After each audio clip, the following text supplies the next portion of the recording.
speak as you're used to in the chamber, please do put your microphones on so our colleagues joining us on Teams are able to hear you. And I do need to advise you that this meeting is being recorded and broadcast on YouTube as per the changes brought in at the last annual general meeting of the council. So without further ado, we'll move to item 1, which is apologies for absence. I'm going to look to Karen here. Thank you, Chair. We've received apologies from Councillor Lewis and Jason Griffiths.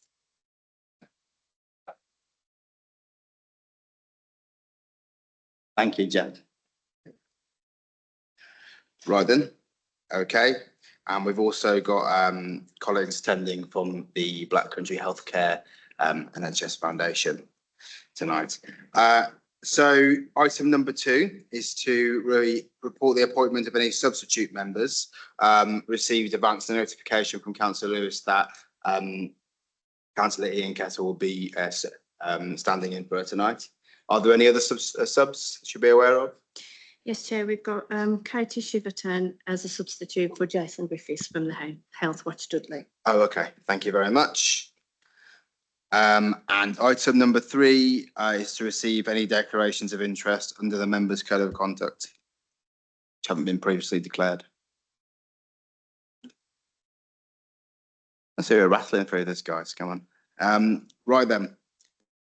Item number 4, public forum. I note that we have the local democracy reporter in the room, and we extend our welcome to Martin Smith. But I can't see any members of the public here, apart from Charlie. Good to see you, Charlie. Okay, so we're on the public forum. Would anybody, I'm going to look to our external colleagues here now, is anybody who wants to raise anything at this part of the meeting as opposed to later on? Anybody else wants to raise anything under this agenda item? No? Okay. So I think we move on to the first substantial item this evening, which is item number 5, the programme of meetings and business items for the municipal year ahead. At this point, I just would like to say a few words, that a recognition that this is a large committee. It's a new way of doing things, and with that comes a whole set of challenges. There are challenges that we can rise to if we all work together. And just echoing the points what we've been asked to do by the LGA, which is to take the party politics out of scrutiny and leave those party affiliations at the door. And I know, looking around this room, that I can trust all of you to do that, and I would appreciate your cooperation in that. And the other thing to say is on the actual process of drafting these items for the programme of works, the programme for the year ahead. This was a result of conversations between myself, Councillor Lewis, with support from Karen and other officers. And when we were looking at the assembled agenda items, which came through from the officers initially, there was a real drive to not have any reports which were just going to be noted. Because frankly speaking, we don't have the time to do that. So where things can be sent by email, that was a clear steer from myself as to be excluded. And the other thing, the other sort of thread running through it is not having items which only really impact a couple of wards.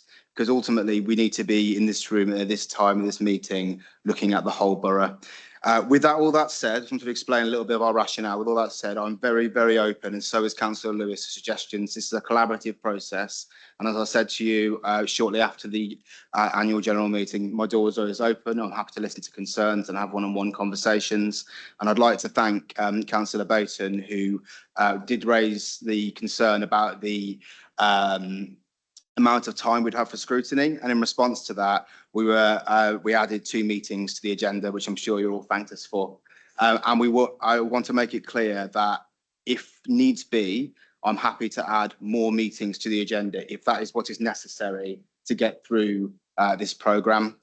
And that's it from me, really. So without further ado, advise you to look at between pages 4 and 21 for the the programme meetings and business items, and welcome comments and suggestions from the floor. Do I need to run through it first? Yeah, well, so I'm hoping that we've all had a good chance to read it, but really I'm opening up the floor now to any suggestions or concerns anybody would like to raise.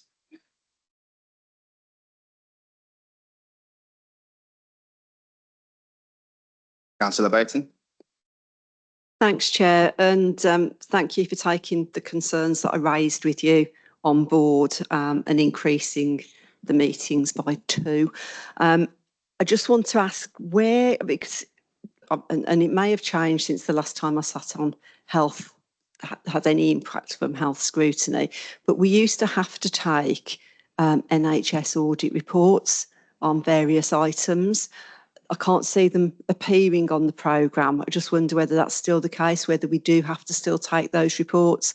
And if we do, just being mindful that you're probably going to need to slot them in somewhere. I think there was one from the ambulance service that we used to have to take. And I think there's another one from the trust that we used to have to take as well. Health colleagues may be able to confirm that is still the case. If it isn't, if you could go away, Chair, and find that out in between the now and the next meeting, please.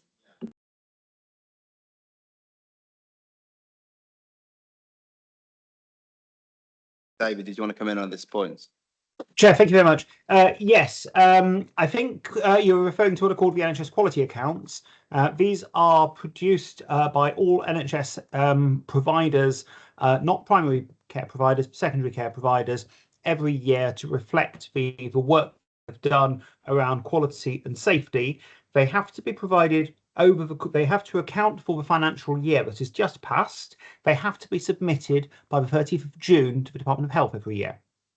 Now, the problem that we have because of the timetable is that under the NHS regulations, NHS providers are meant to consult with the relevant scrutiny committee, but the information to complete these reports is generally not available until May, June time. And because of the timing of the meetings and the council calendar, the point at which they should be scrutinised is after the end of the annual cycle. And so different councils approach this in different ways. Historically, we've either invited those who have had them in time for the end of March or early April to present where possible. Otherwise, we have suggested to circulate, or in the last year, I've circulated to members for comment at the end of the financial year, but that's obviously with a previous committee for potential responses. I would be very happy to have a conversation and suggestions with you about how this process is managed. I have written to the providers who have now submitted their accounts to say that if it is the request of this committee for them to present them at a later stage of the year, having already submitted them, then that may be something that members would wish on this committee to ask them to do. But that alternatively, if you're waiting until next year, just to be mindful that they probably won't be available for scrutiny until probably late April, May time, and having a calendar of meetings after the beginning of April 2026 for a scrutiny committee can be challenging to fit in, and therefore we would need your advice as to how you would wish to provide scrutiny to the accounts. The idea being this is done while they're in draft form before they're officially published, but then that in turn creates a potential challenge insofar as, for the purposes of the scrutiny committee, they need to be published on the council website, but they are only available in draft form, and therefore there's a question around at what stage are they going to be in sufficient readiness for providers to be able to share them publicly. I don't think that the regulations tie very well, if I'm honest, with the schedule of meetings for local authorities, but that is how the regulations are, and it's for committee members to guide us and to providers, I think, as to how you'd wish to hear from this. Did you have any response to that, Councillor Beckton? I mean, I do think it's important that we have oversight of the quality accounts, particularly as it is a requirement from the NHS that they do come to local authorities and they are overseen by us. So I do think that's important. I think it's probably down to yourself, Chair, perhaps in further discussion with David about how you want to move that forward and when is the best time during the year to do that and how that would then fit into the existing programme. Absolutely. I think when we initially sat down to look at this, we did identify this as a report that could be circulated via email, and if there were any comments or concerns, and bring them back to the meeting. But if there's a view for the committee that this needs to be discussed in scrutiny as a distinct item at a meeting, I'm happy to consider that and try and find some space in the programme. Could I just come back on that and just ask David a question, if you don't mind, Chair? So if that was done last year, David, how much did you get good responses online, or is it because we're all swamped by emails and we all find it difficult to read them and comment on them? So to make it meaningful, did that work online or not, in your opinion? With respect, I don't feel it did. I must say I have struggled. I've spoken to counterparts and colleagues in other organisations, other local authorities, where I think we all have the same challenge around the timing, and different people have tried different approaches. If the trusts have been able to get things published in draft form to a standard that they are happy to share, given that there may be blanks and sort of space holders and so forth where the data isn't available yet by the end of March, then having an extra meeting scheduled in April has been what we have done sometimes, but not all trusts have been in a position to share by, so let's say, mid-April. On the other hand, writing to members and asking for comments at a busy time may mean that people don't have the opportunity to discuss it as would wish. I think in the past year I have circulated it to members, but we've not presented it, and this is to the previous committee. So I am very open to suggestions.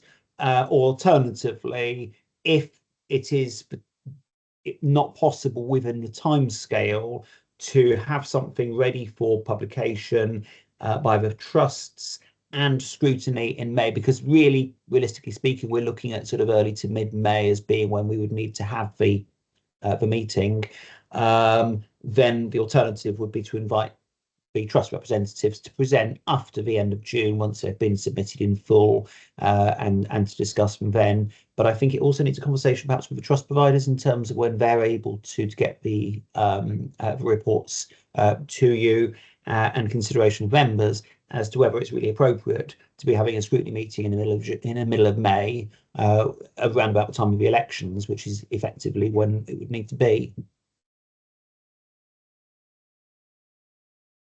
Thank you. Just for just for clarity's sake, and do bear with me. So we are waiting now to receive the reports for 24-25. Is that right, David? They were circulated to the previous committee, yes. But now that is obsolete insofar as the deadline for the final version has passed. So all providers will have now submitted their completed reports to the Department of Health, because the deadline is 30th of June.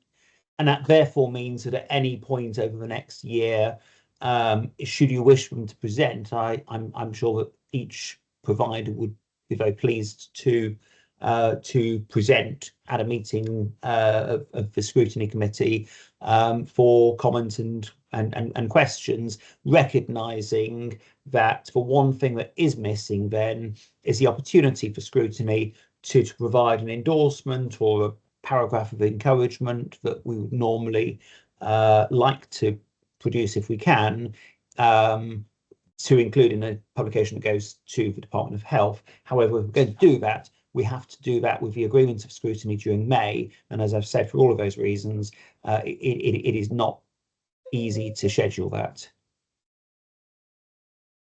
Okay, thank you.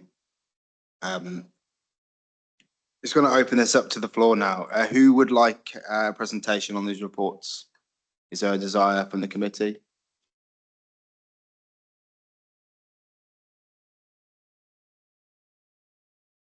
Okay. Can I just Seeing, make a comment, Chair, that it's not a desire for us, they are statutory reports that we need to comment on. It's okay saying, well, you may or you may not agree, but the point is we need to see them.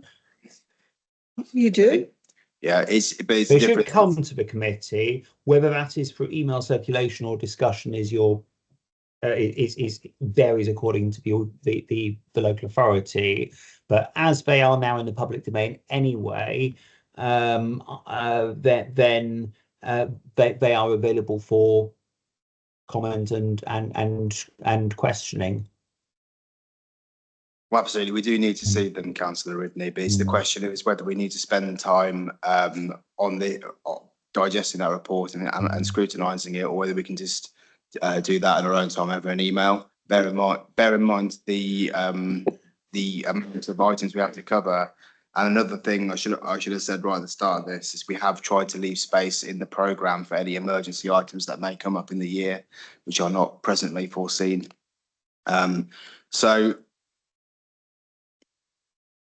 I'm going to take it back to you, David. Is there a particular time that wouldn't be convenient for you, or you think would be a good time to come and present to us? We could pencil you in for some time in September if you'd like.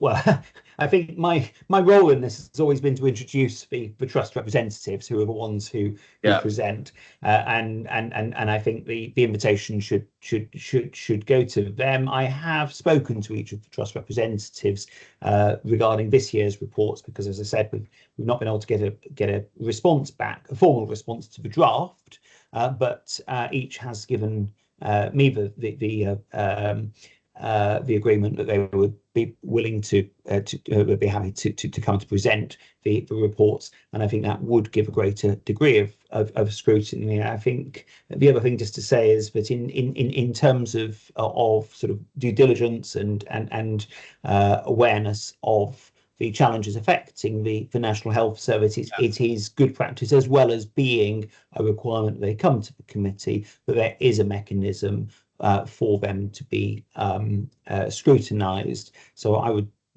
would support them coming in this way. If we cannot, because of the timing of meetings and elections, scrutinise them in draft form, that would be my personal recommendation. But clearly, it's committee decisions. Absolutely. Okay. Well, I think what we can do is, if there is a desire to discuss the contents of the report, looking at the agenda, September is really quite busy. So we can potentially pick up with you after this, David, and with your partners as well, and we'll look at maybe bringing you in October, and then we'll have some further thought about what would be the most appropriate way to look at next year's reports in their draft form, and whether that might involve potentially a meeting of the committee just before the annual before the election. That, as you say, what we've come across here is the big issue is the clash of the municipal year and and obviously your year in the NHS.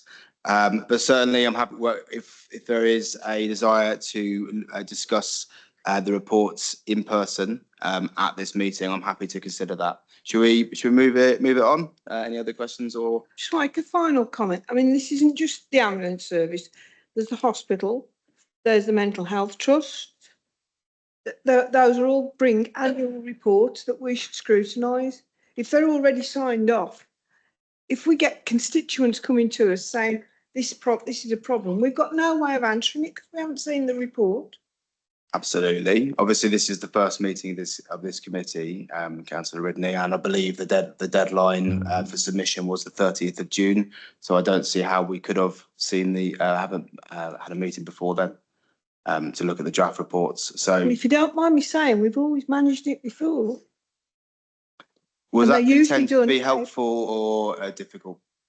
No, that is part of what the committees are set up to do. Absolutely. And you know, it's not just, I mean, we've had many comments during the year about ambulances waiting outside hospitals, but we need to see those statistics so that is it improving? Is it not? Therefore, what can we do? The hospital, there's always criticism of the hospital. You know, if people come to us, we've got no answer because we haven't seen the documents. Well, you will see the documents, but the question isn't whether you see the documents, is whether we interrogate them at this meeting, isn't it? Chair. Thank you very much, Chair. Councillor Little, over to you. Yeah, I'd like to just pass comments on that as well, in support of what Councillor Ridley's just saying there. I don't think it's acceptable, whatever the timings may be, that the committee doesn't have sight of what is going to go out public. The whole idea of scrutiny is to look at that beforehand. I take for that the current position as we've been in this year is as is, and I don't think we can solve the issue tonight at this this committee meeting. But certainly outside of this, we need to look at mechanisms so as we are looking at that data to scrutinise it, not just to comment on it after it's been made public. Otherwise, what's the purpose of us? Thank you very much, Councillor Little. I think what we're alighting on here is that we do need to see the draft reports for next year. I would just go ahead and suggest that the reports that have already been finalised and sent off to the Department of Health, we can discuss them, happy to do so, but there's probably more value in looking towards the end of the municipal year. If you're all up for a meeting in late April, I'm more than happy to schedule one in. So could you give us, perhaps if David and I, we pick this up afterwards, and you can give us a date where you might be able to bring the draft reports for next year, when they're in an acceptable form to be able to share, and then we can look at discussing them before they are made public. Thank you. Councillor Henney. Thank you, Chair. Equally, there's some great work going on, and we looked at a lot of listened to a lot of verbal reports, especially at the end of the year. Project in Lye called Life in Lye, which is all around public health and around the area. Very important work. And also High Oak surgeries. What I don't want to see is that we don't mention it anywhere in the programme, is for that to kind of get lost in the system or anything. I think that those two areas are very important as well. So if we could actually fit in somewhere, whether it's March or April, you just spoke about, that would help to get an annual update as to where the two groups are and what has happened during 25-26. So I would like to see that on there as well. Thank you for bringing that to this meeting. But what we seem to be doing now is going through the draft list of agenda items and putting stuff back in. That is exactly the opposite of what we need to be doing. And I'm going to say that if you want to draw attention to these projects, and if you want to champion them and check in on how they're doing, then in your role as a ward councillor, you can do that. You can bring questions to full council. But I question whether this is the right space to do it. And that certainly was the view of the Vice Chair, Kerry Lewis, and who I fully will admit has a lot more experience than I have. But certainly I was looking at that, Councillor Hanif, and I respect why you're bringing it to the fore. But it's, at the moment, the answer's a hard no. I'm sorry.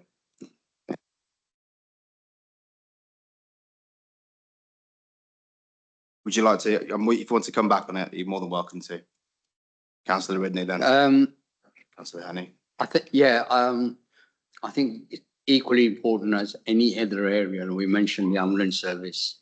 But this is real work in public health, which everybody's involved in Pensnet and Lye. So I think we should be a bit more concrete and say, fit in something, whether it's a verbal report, a short one, because it's very important that we all get to know what is happening, around that. And absolutely, and I think that could be an email, and definitely you as a ward councillor would definitely be entitled to an update on it. And I suspect that the cabinet member for the appropriate area would also be interested. But I do have to question and get and get quite, I need to defend the programme and the process here, that we cannot be focusing on issues that only affect one or two wards. They are important. I'm not denying their importance, but the purpose of this committee, to return to the example of the ambulance service, is that all residents may have need of an ambulance service.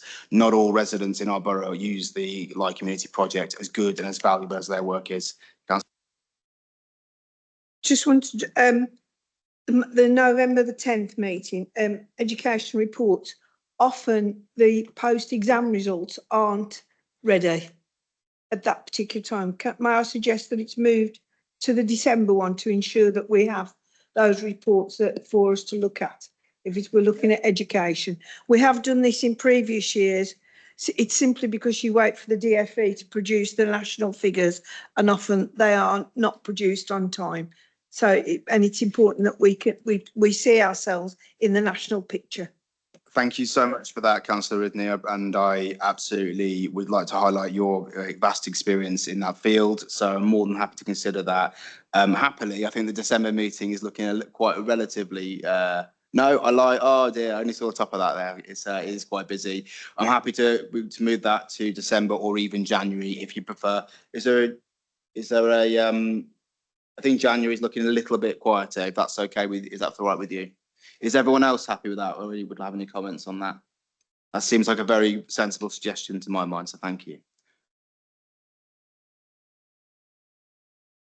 Thank you very much, Councillor Bates. Thank you. Just to pick up on Councillor Hanif's comments around the LIE project and the project that's taking place in Brockmore and Pensnet, they're actually referenced in tonight's public health report, and they're a really good example around the work that the council has been doing on poverty and addressing and mitigating. So whilst they are ward specific, they are pilot projects which I know public health hope will be able to be rolled out across the borough as a wider initiative. Now, we might find out more in terms of the presentation from public health when we hear about that tonight, in terms of what sort of timeframes we're looking at. But I suppose it's just, I wouldn't want it dismissed out of hand because they're pilot projects that will inform borough-wide work. So it's just making that point, really. Thank you, Chair. No, I appreciate that, and I would like to make it utterly clear that I'm in no way disparaging the work they do. I'm more familiar with the Light Community Project. It's just at the point of which we were putting this programme together, there wasn't, and I asked the officers who work on, in fact, at the first meeting, nobody from public health was there to explain the importance of it to me. We went through it line by line and nobody was saying this needs to be on the agenda. This is really important. So with the directive, with the keeping mindful of the amount of items we have to cover, it reached out to me as being a project, as something that would be more appropriate to be dealt with by the ward members, by the cabinet members, and all those interested, or possibly even an email circulation. At this stage, I said a hard no to get you, Councillor Hanif, and it killed me to do so. But I will downgrade that to a maybe, or upgrade that to a maybe, and perhaps we can look at getting an update later in the year. But at this stage, I'm not going to add anything concrete in there. But because my feeling is that we do need to be looking at projects and issues and schemes that affect the whole of the borough.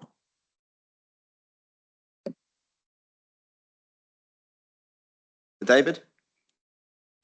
Thanks.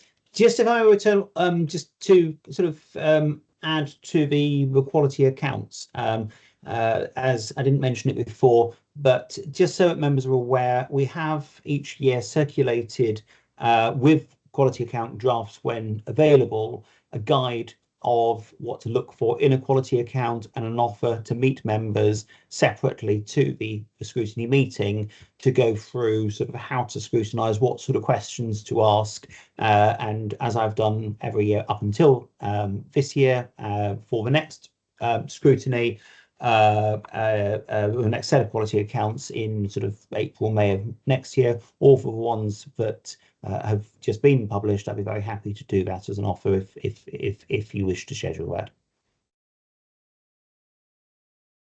Okay, thank you very much. we got any space in the programme, Karen?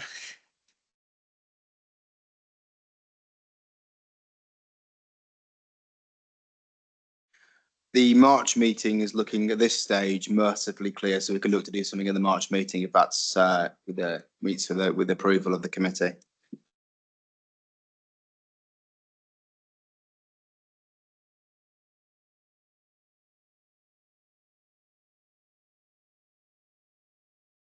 Any other comments or suggestions on the work programme for the year ahead, or anything else anybody wants to draw attention to? Our colleagues in Black Country Health, no, that's okay. So shall we move on for that item if there are no more comments? Okay, so I'm going to hand over to Laura Brooks now, I believe. Cheers. I think Cully's just going to say to kick us off, if that's okay. Oh, okay. Thank you very much. Apologies for that. Please take it away. Thank you very much. Item number 7. No problem, Chair. Thank you, Chair. Thank you, councillors, for having us today. My name's Cully Wilson. I'm the Deputy Chief Exec at Black Country Healthcare, and we've got a number of colleagues from the Trust on the call today to talk us through 2 quite important changes that we're proposing to make across 2 of our pathways of care for services that we provide across the Black Country population. So these are discussions that we're having with each of the kind of 4 HOSC committees across the Black Country. We have come as a team because we appreciate these are quite significant changes and you may have a number of questions. So we've got a number of different experts on the call to take you through some of the detail. So I think we're going to kick off by talking about our adult ADHD service. So Laura, I will hand over to you. Thank you, Cully. So the area we wanted to talk about, first of all, is the adult ADHD diagnostic pathway and a need to temporarily change the referral criteria. So in the paper that you've already had, you'll have seen that this is a national issue that's led to NHS England actually standing up a national task force. And the early recommendations from that task force have indicated that at the moment, there's no real clear understanding of why there's been this astronomical increase in demand nationally, and that their recommendation is a need to introduce a risk stratified model, which makes sure that those most at risk from remaining undiagnosed are seen more quickly. So the proposal that we've brought forward here is a risk stratified referral criteria, which would prioritise those groups where the clinical evidence tells us are more at risk if they remain undiagnosed. And those are veterans, children who have a diagnosis in childhood and are transitioning to adult services to prevent any delay or break in their treatment, people who have a criminal justice history, and those that have coexisting mental health conditions, because all of those groups are recognised to be at greater risk without their diagnosis. There'll also be provision for those who a referrer feels are complex or urgent to be referred to the MDT for consideration. For those people who don't meet the new criteria, there will be the option of right to choose, and people can be signposted to other alternatives as well, such as our talking therapy service, our recovery college, which offers a psychoeducation based approach to managing symptoms and need, and those can be accessed without a diagnosis. There'll also be an extensive communication information package developed for primary care to support this change in criteria, and we plan to review that in 6 months' time, or as we get more information from the National Task Force and more direction. There's also ongoing work at the moment with multiple stakeholders to develop a new diagnostic model for the Black Country. And I've got Sarah and Scott here today from the division that manage this service as it's part of their portfolio. So I'm sure they can pick up any queries that you may have as we get to that point. The other area we wanted to talk about was our older adult care provision, and I have Jim and Dr. Khalid here today. So Jim is our divisional director and Dr. Khalid is our clinical director for older adult care. So a few key areas to note is the development of our community mental health services over the last few years, and that includes an in-reach to care home team to prevent people who are in care homes having to come into hospital. The older adults therapeutic service, the Admiral nurse model, which brings people support in the community alongside our enhanced community mental health teams. And these developments have really helped us to see a reduction in admissions to hospital for older adults with mental health needs, which ultimately leads to better outcomes if we're able to see people closer to home or in their home. And the next development in this area is the introduction of a hospital at home team, and this will provide a service for those community patients who currently present with quite complex and unstable mental health needs that without a hospital at home team are having to come into hospital. And instead they would have a much more robust support package at home, enabling them to stay in an environment that's familiar for them, which also improves outcomes. We've also seen the opening of the new purpose-built wards at Dorothy Patterson Hospital, and we're looking forward to the opening of the extensively refurbished wards at Edward Street. And these significant rebuilds were possible due to the investment via the National Eradicating Dormitories Capital Scheme, which meant we had to spend the money in Walsall and Samuel because that's where we still had people having to share bedrooms. But if the chair will allow, I'd like to share some pictures if that's okay. If I can share my screen very quickly. Yeah. Let me do that very quickly for you then. So you can see the images. Hopefully they're coming up on your screen now. Ooh, just move you out of the way there.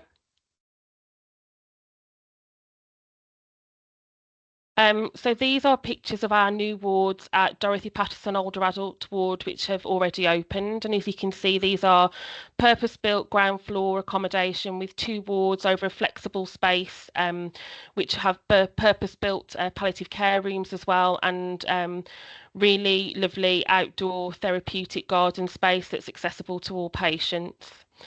These are pictures of the rooms at Dorothy Patterson, but the rooms at Edward Street would be almost carbon copies of these as well. So as you can see, they're all with ensuite accommodation, which enhances the privacy and dignity. They're designed for people who may have more mobility issues, so they've got more space around so people can move around more easily, but also have, with that dementia-friendly design in mind, flexible spaces that can be used based on the need and dedicated quiet family areas.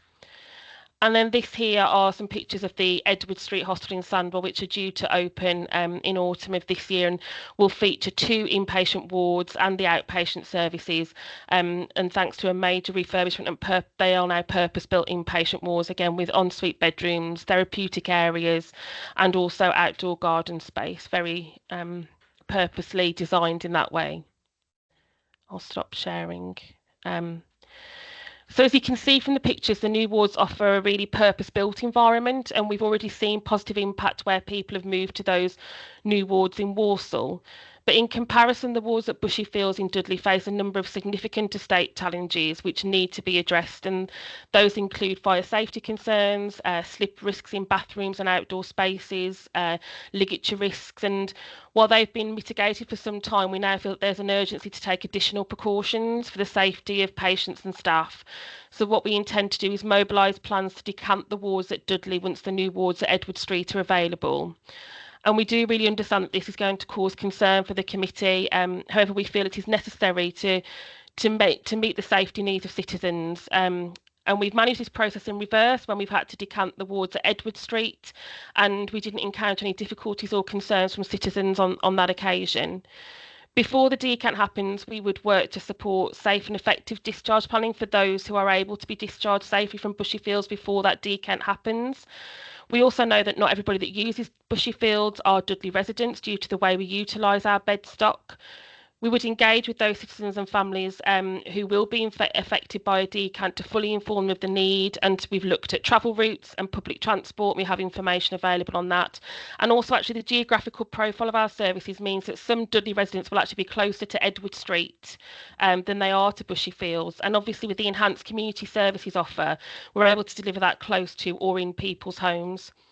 So it's our intention to progress the plans to move patients to Edward Street at the same time as we consult and engage with communities and stakeholders on medium-term plans around our inpatient services. And as I said, I have a number of colleagues here today who hopefully will be able to answer any questions or queries that you may have. Thank you, Chair. Okay, thank you very much for that presentation, Laura. Does anybody have any questions for them? I can see Councillor Bate's hand's gone up, Jeff and Alex, pretty much everybody. Councillor Bateman first. Thank you. So I'd just be interested to know if the Dorothy Patterson and Edward Street and Bushy Fields were open or are open at the same time, how many beds does that give the Health Trust? And how many beds will they be losing, albeit temporarily, we hope, by the closure of Bushy Fields, and how will you manage that reduction? Do you want me to answer these questions? Because I've been living and breathing this. So prior to the Eradicating Dormitories programme, we operated with between 90 and 100 beds, although that was always flexible, dependent on estate challenges. So I think as a ballpark number, we sort of say about 92 to 95 beds, to be sort of try and be as specific as possible. The original plans around eradicating dormitories spoke to an overall reduction of beds of around 10, which would leave us with 4 hospitals on 4 sites. When we actually came to develop the process, it became quite apparent that we had to decant Edward Street to Bushy Fields to enable that project to work. So for the past 2 years, coming up to 2 years, it was September 2023, we reduced our bed base to 75, which we've subsequently reduced to 72 due to quality and safety pressures on the decant wards. The 2 new hospitals will have 55 beds in purpose-built space. And our current utilisation across 72 beds averages between 70 and 80% utilisation at any given time. So presently, in terms of the short-term proposal based around the concerns around Bushy Fields, we would effectively be maintaining the same level of service by transferring the patients and workforce, which is effectively the combined Dudley and Sandwell patients and workforce to Edward Street. We would effectively maintain the same level of service. There'd be an effective reduction of, based on current numbers, 3 beds. Our longer term plans, and this is, with full candour, our longer term plans in relation to old adult mental health is to develop the hospital at home service, as Laura talked about, and following a full consultation, move towards operating only from the 2 sites in Walsall and Sandwell. So that would include the closure of beds also in Wolverhampton, although that will obviously be subject to a consultation and discussion with their Health Oversight and Scrutiny Committee. So our longer term vision is to operate purely from the 2 new state-of-the-art hospitals. But in the shorter term, in terms of addressing the quality and safety concerns at Bushy Fields, we will actually be maintaining the same level of service that we currently have, because we still have the beds available to us in Wolverhampton. So this initial part of the programme does not reduce effectively the number of beds that we are nowhere near full utilisation at any point, because of the success, as Laura points to, of the services that we developed probably post-pandemic around the care home space and particularly the dementia space. We admit far fewer people with dementia now to hospital, which is a good thing. The other thing I will also mention is, and I think this is important, Laura alluded to outpatients, but in terms of older adult mental health services for Dudley, there are no other services proposed to move. So every other service that currently is delivered in Dudley, for Dudley, from Dudley, will continue to be so. So patients will still receive their outpatients appointments in Dudley. The community teams, of which the services I've mentioned are an integral part, will continue to be delivered in Dudley by a locality-based service. They're based at Briley Hill Health and Social Care Centre, and our plan is that they will continue to be so. And the hospital at home service that we are planning, the virtual ward, which is another term that is being used, I think, flexibly in this space, will effectively, we are proposing a capacity of 25 to 35 virtual beds, again, flexible again to need and acuity of patients, that will operate on a Black Country footprint, but will also work in an integrated way with the 4 community hubs that we have across those 4 places. So there are 2 parts to this. So in the initial phase, we're not proposing any reduction of our current level of service in relation to inpatient beds. It will simply be a transfer from Bushy Fields to Sandwell, given the fact that we have the opportunity to deliver services in a vastly improved environment. The other thing I think I will mention, because I think it is important, that the type of care we are able to deliver, and I suppose having 6 months, nearly 6 months experience of delivering services from the new wards at Dorothy Patterson, which resulted in the closure of the old Bloxwich Hospital, which some people may be aware of, is that what we are seeing now is that patients are receiving a far less restrictive model of care. So a lot of the issues pertaining to environments are that we have to deploy more staff simply to mitigate the impact of the environment, particularly on our dementia ward, Holyrood at Bushy Fields, because of its design, which is fundamentally not really sufficient in terms of delivering care to people with dementia.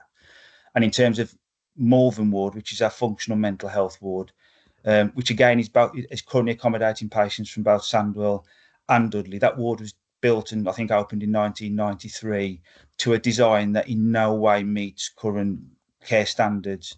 And the only way we could potentially deliver care from that in a way that was in any way equivalent to the care we were able to deliver in the new unit would be to rebuild it in the way we have done Edward Street. So although Edward Street is described as a refurbishment, the inpatient wards are a refurbishment from the ground up. So they were flattened and they've been completely rebuilt to enable us to, design a state-of-the-art environment. And our usage patterns support this, and also national benchmarking data support actually fewer beds than we're proposing in terms of the longer term vision for mental health care for older people in Dudley. So we see very much in the Black Country, so we see very much the virtual ward as the element which future proofs us against any flexing demand in future. Although the trend absolutely has been down over the past 4 years in terms of usage of inpatient beds for older people. So yeah, I hope that answers your question and gives you a little bit more. Can I just come back, Chair, on that? Because I just got a further question to ask around the future of the Bushy Fields then, because I think you referred, I don't know whether you said it or whether it was referred to in the report, that the estate will be, you'll look at the estate, you'll reevaluate what is left after you've moved and decanted patients from it. So I suppose it's just, at what point will you come back to us at this committee to let us know what your future plans are for Bushy Fields as an estate? Because whilst I appreciate it doesn't meet modern day requirements, it isn't fit for purpose, it's still a really valuable facility that we have within the borough. So I think we'd want assurances about the future of that estate. Thank you, Chair. So I think one of the things is to decouple this from the work that's gone on in adult mental health. So obviously, a significant and obviously a greater proportion of the Bushy Fields site delivers care for adults, and a number of the adult wards have undergone significant refurbishment. A great capital expense to sort of bring them up to a standard where we continue to deliver care. And I think usage patterns and demand for adult mental health beds follows a very different track to what we've seen with older adults.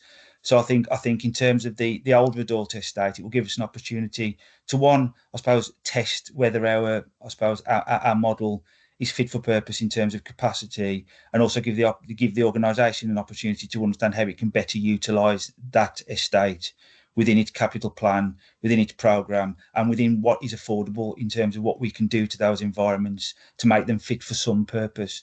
But absolutely, there is no plan at all to obviously move any other inpatient elements of Bushy Fields or any of the outpatient facilities or other services that are provided from that environment. It is purely the older adult beds that are currently provided on that site. Any further questions? Thank you. The Hill next. Thank you. So moving on to the change to the ADHD criteria, what at the moment is the expected waiting list from someone receiving the initial referral from their GP to being seen by the ADHD team, and what have the resources available for that team been increased in recent years? And lastly, what will happen to people who are already on the waiting list but don't fall into any of the priority criteria that have been listed?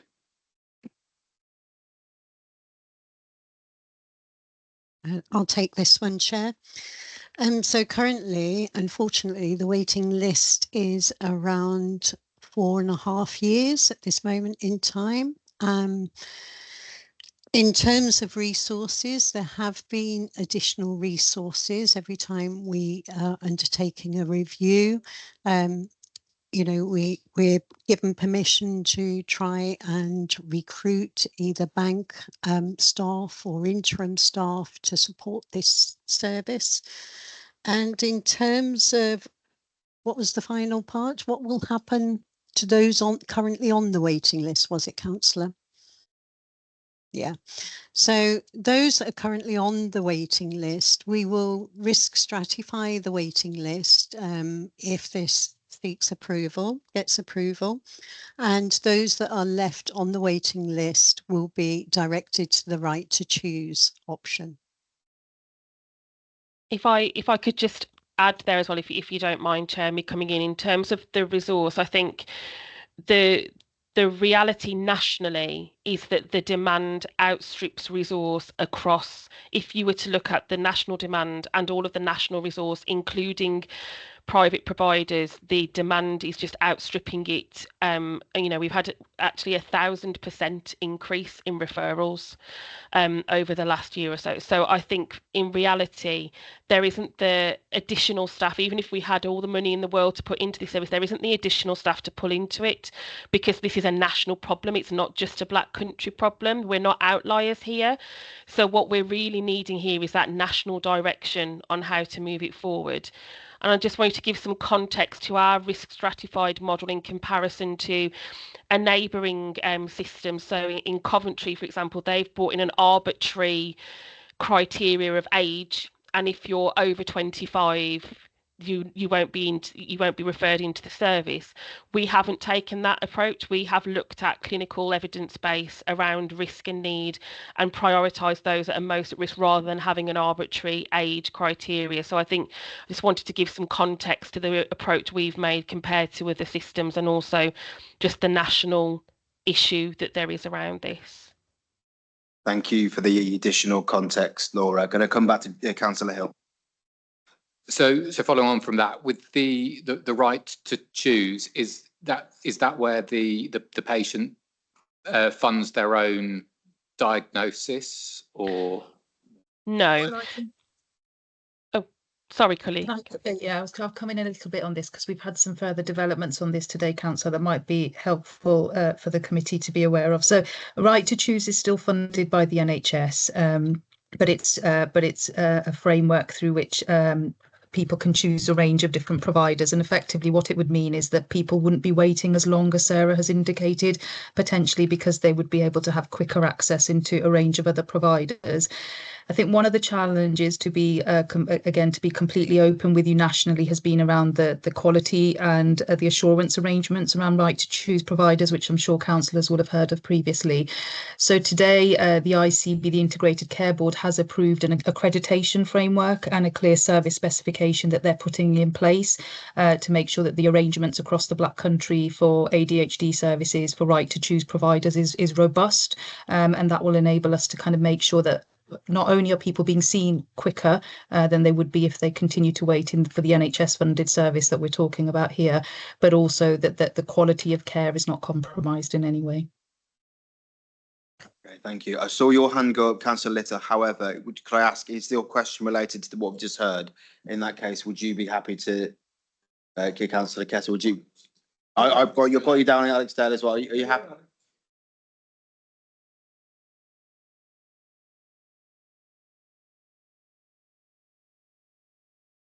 Dale, I could never possibly forget you. I'll go over to Councillor Little here. Go on. Thank you for just allowing me to go first. It was in relation just to this one. So the terminology risk stratification model, I get an understanding of what that is, and in old money, as I would refer to, would that be the same as triaging? So that's a triaging your client list of what comes before it. I understand that you make that point about other areas making judgments on over 25, and so from a lead point on children's here, making sure that our children get early diagnosis and support, which is what is absolutely key in the life journey of a child through to adulthood. That triaging, or the new, it seems, terminology risk stratification, what's the difference between the two, and how are we prioritising young people, especially those that are already on that list, to make sure that they're not waiting 4 years and 5 years? So what's the difference where that impacts upon children?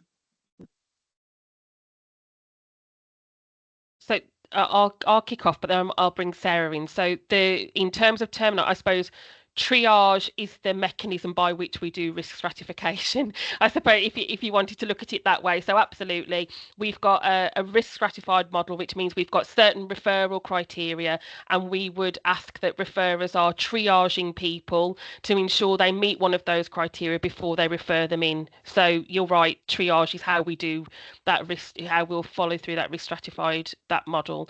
I'll ask Sarah to comment on, obviously, for one of our risk areas, one of our criteria is around people who were diagnosed in childhood and already on a treatment pathway, in order to ensure that there is no impact on their treatment when they are transitioning from children to adulthood.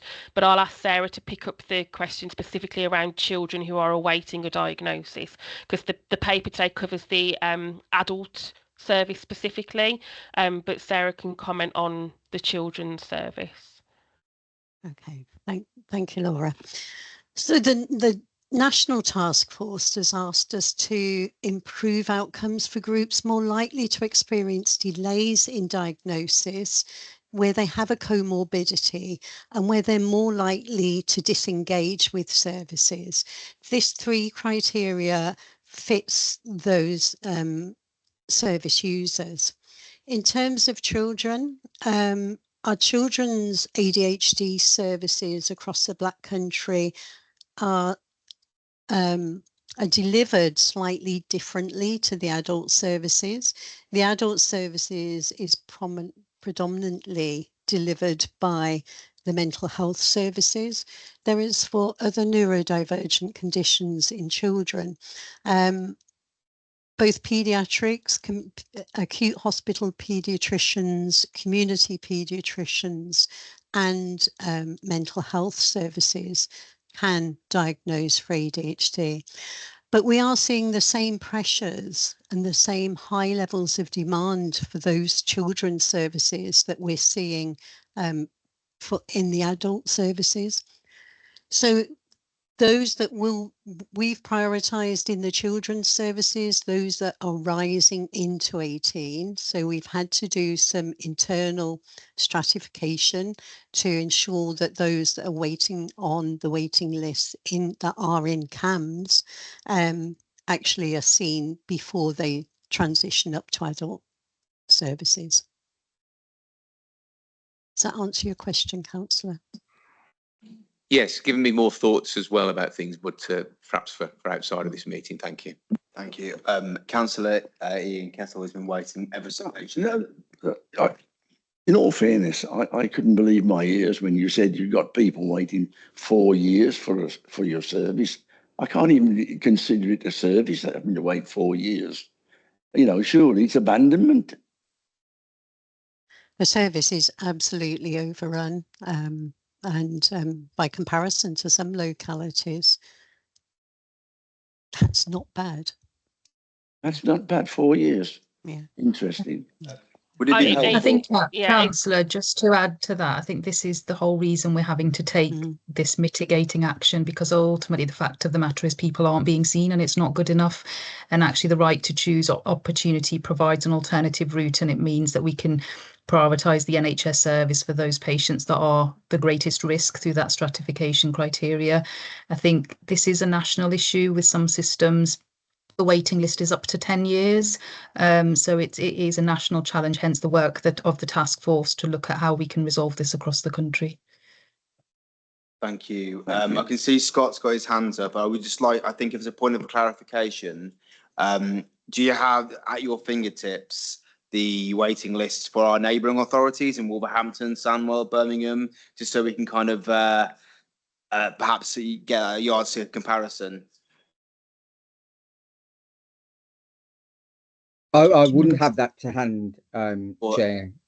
No, not for the different localities, but it's a service that operates across the borough, so it kind of doesn't differentiate from where people are from. But the waiting list can be broken down however we need to break that down. I don't have it to hand. What I was just going to add in is just to put into context some of the capacity and demand analysis we've done for this service. We're receiving upwards of 400 to 500 referrals per month for diagnosis, with a capacity of around 80 to 100 within our service. So every month, if we continue, we run a deficit position of 400 added to the waiting list. I think the message that I'd probably want to get across to the committee more than anything is twofold. One is this isn't an emergency mental health service. This is an assessment service for diagnosis.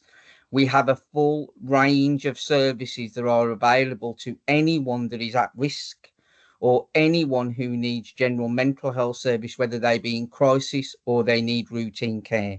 This is a purely diagnostic provision. The other thing that I would say is what this actually does is protects the expertise and the capacity for the most at-risk groups. If we carry on like we are doing, what we're going to do is get a mixture of people come into this service, and we're potentially at risk of missing the most at-risk people. And at the same time, we're offering an alternative pathway to the people that historically would just sit on this waiting list. So what we're actually saying to people is we will deal with the most complex as the mental health teams, and we will offer to other people a route to get a faster diagnostic service than they would do sitting with us. So I think the message of the AAA paper is really that twofold issue. Is we're not an emergency service, it's for assessment. And actually for new referrals, this will be a better way of managing them referrals, because people will get the right to access a faster diagnosis via an approved accredited framework, and our capacity will be protected to deal with the most at-risk and vulnerable groups, which I think is really what we should be focusing on. So that's just all I wanted to say, colleagues. Thank you. Thank you, Scott. I'm going to come back to Councillor Ketter. Do you have a supplementary question? Thank you very much. And over to you, Councillor Dale.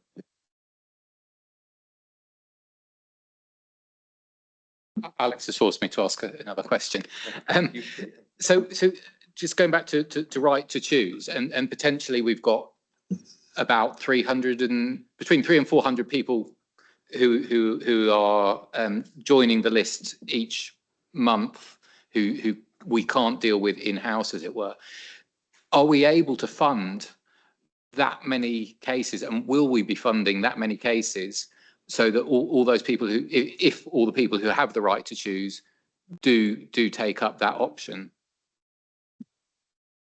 So, Councillor, that's funded through the Integrated Care Board rather than through the Mental Health Trust itself. It is a significant cost pressure to the Integrated Care Board. Those numbers are very high.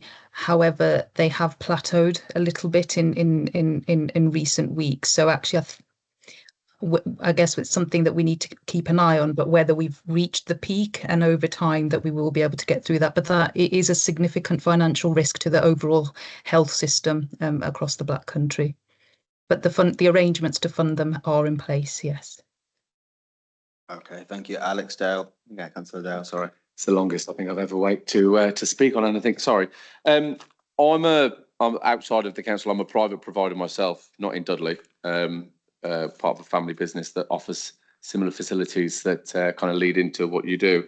I was interested in a couple of things. Just reference kind of, I guess, care for adults has moved a long way from standard kind of dom care packages that have been delivered within the local authority for such a long period of time.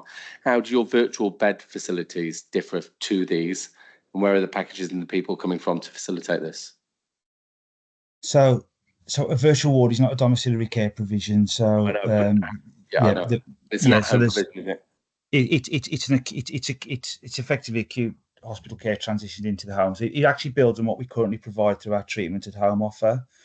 The difference in terms of the plans that we have stood up are that this is now a full MDT offer with discrete and dedicated MDT psychiatrists, including psychology, occupational therapy, and a core group of experienced mental health nurses, some of whom will transfer from the services that are already provided within our ECMHT offer in each of the 4 places, and providing that acute care. And we've learned a lot from some of our neighbouring organisations who've already established this model of care. And we've taken and been inspired by, I suppose, the outcomes that we've seen that service deliver.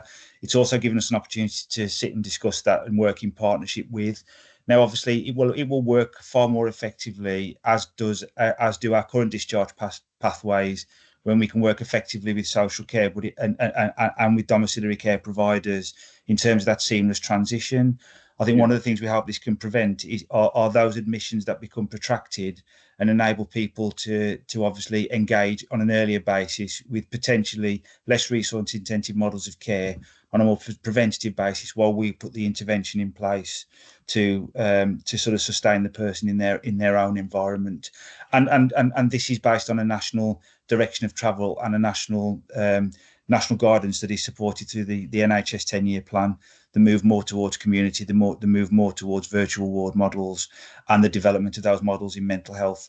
And we're not behind the curve, but we're certainly not one of the front runners in this space. I think, we are taking a lot of learning from other areas, one of which is Herefordshire and Worcestershire, which have gone through quite a radical remodelling of their services. Yeah. And we've been inspired quite a bit by the work they've done, and we're working quite closely with their clinicians and their teams and their managers to understand how we can make this work in the Black Country. It gives us a great opportunity actually to learn not only from our experience of operating in our new wards, but also from an organisation and from a place nearby that's actually gone through this transition. Okay. So essentially we'd be footing the bill then, yeah? Well, in what sense? So where's the costings coming from for this? From the local authority, or is it being derived down from the in terms of how we propose this is funded? So the stepping up of the virtual ward is effectively repurposing the money that we currently spend on 92 inpatient beds. So we're actually looking at repurposing that money to invest in a virtual ward, as opposed to obviously maintaining the current level of investment that we have in inpatient services across 4 places. So this is money that already exists and will not require any further investment from the system. This is self-sustaining and self-funding from a lead provider and trust point of view. Okay. Obviously, I had a second question just regarding obviously the new wards that are being opened. I mean, 13 years ago, I spent 9 months on a neurorehabilitation ward, and hence why the family business does what it does now. Where do we move these young people to once they've outgrown the service that they're in there? I know that you say they're not at capacity at any point and only at an 80% full bed rate at any one point in time. Where do they go from these points onwards? So these are wards for older people, just to be clear. Yeah, the new wards that you're opening. Yes. Yeah, in Sandwell and Warsaw. Yeah, to replace Bushy Fields. Where do the mental health patients go from there? In terms of their discharge pathways? Yeah. Well, I suppose there'll be no difference to what I suppose ultimately to how the current pathways currently operate. What we're actually introducing is potentially an additional step in terms of we can facilitate more effective and earlier discharge by invoking the treatment, the hospital at home service as an additional step to sort of facilitate safe discharge. So for the vast majority of people, obviously, we want them to go back to from where they came. So the place where they live. For some people, that will be, a residential care home, a nursing home. For some people, that will be new provision. So we'll, new placements that will have been sort of sourced while they're in hospital. And for some people, for a large proportion of people, back to where they originally came from, i.e. home. And it is our, I suppose, ambition to ensure that more people can remain at home, and we can avoid those sort of breakdowns in those whatever those domestic arrangements are or care arrangements that people have. I can see Dr. Khalid's put his hand up, so I'm going to invite him to just comment as well. Thank you, Jim. Thank you, Chair. The discharge pathway is not going to change because all the community services which currently exist, which is our community mental health team, in-reach to care home team, treatment at home team, mental health liaison team, all those services will remain the same and they will be locality based. Every patient will have a care coordinator like they have now. So the community team through the care coordinator, through the family, would be involved in discharge process, or the discharge pathway will not be affected at all. And then, patient will be discharged, and we hope earlier with a better, quality of care as an inpatient, to their community services, which will still remain locality based. And as the medical director for the service, I can tell you that I'm very proud to say that, all the services in the Black Country in older adults are very equitable when they come to all 4 localities. So there is no difference in the community level of care.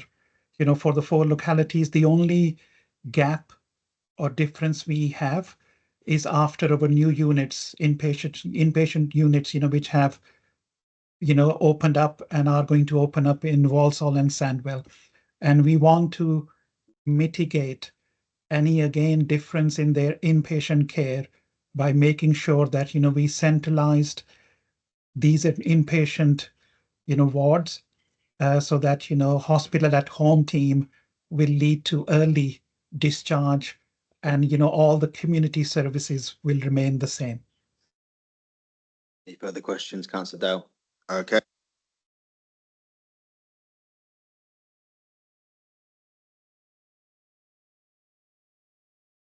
Just about the virtual beds, I just wondered, would patients have access to mental health nurses, or would those be support workers? Yeah, so it's a full MDT. So effectively, the model kind of, I suppose, tracks what any patient would reasonably expect to receive if they were in a bed. So a dedicated medical team, dedicated AHP and psychology, and a full team of mental health nurses. And because this is obviously a community-based service, and if you look at the, I suppose, well-established models around home treatment that we see in adult mental health, these tend to be experienced nurses at a higher grade, operating, independently, with also the introduction of things like independent nurse prescribing, etc., to support those care pathways. Thank you. I did have another question, if I could, and it was back to the assessment for ASD. It was just in regards to the 4 to 5 year wait. What is being done for those people that are waiting? Because I assume that's affecting their lives. Now, I might be wrong, but I've seen lots of apps on phones that people can access CBD therapies, CBT therapies and things. Is anything going to be done for these people whilst they're waiting? Yeah, so whilst people are waiting on that list, they do have the option of a number of other services that are provided locally, which includes Recovery College, which has a mixture of digital and face-to-face offer, talking therapies, which again can be accessed a digital or face-to-face. And when we are talking about the communication package that we're going to be sending out, we want to make sure that people are aware of that, as Scott has alluded to as well, making sure people are aware of how they can access support in a crisis, but also how they can access support whilst they're waiting for a diagnosis, to help them already start their journey without that diagnosis. So those services that I've mentioned, Recovery College and talking therapies, they don't require you to have a diagnosis to access. So they are free and available for people to access now. Just to follow on that, I have spoken to residents who have been to GPs, and those services haven't been mentioned. They have just only been told that they'd be joining a waiting list. So I think definitely communication might need to improve there. Yes, thank you. Noted, Councillor. Thank you. Is that everything, Councillor Smith? Lovely. Thank you very much. Moving on to Councillor Honey. Thanks, Chair. I'm quite concerned. This is a huge transition to Walsall. Dorothy Paxson report mentioned, and I think it was said by one of you, that there's a 3-month engagement period and July to September. Do you feel that is the 3 months will give you enough time for such a huge project of this nature to get all the sort of feedback and the different things that, I mean, you mentioned a lot of things in the report of having face-to-face informal conversations and so on, but 3 months, is that long enough to sort of get everything that is required for that transition? And has it started already? We're into 17th of July. Have you started that? And if you have, so far, how's it gone? Can I comment? Oh, yeah.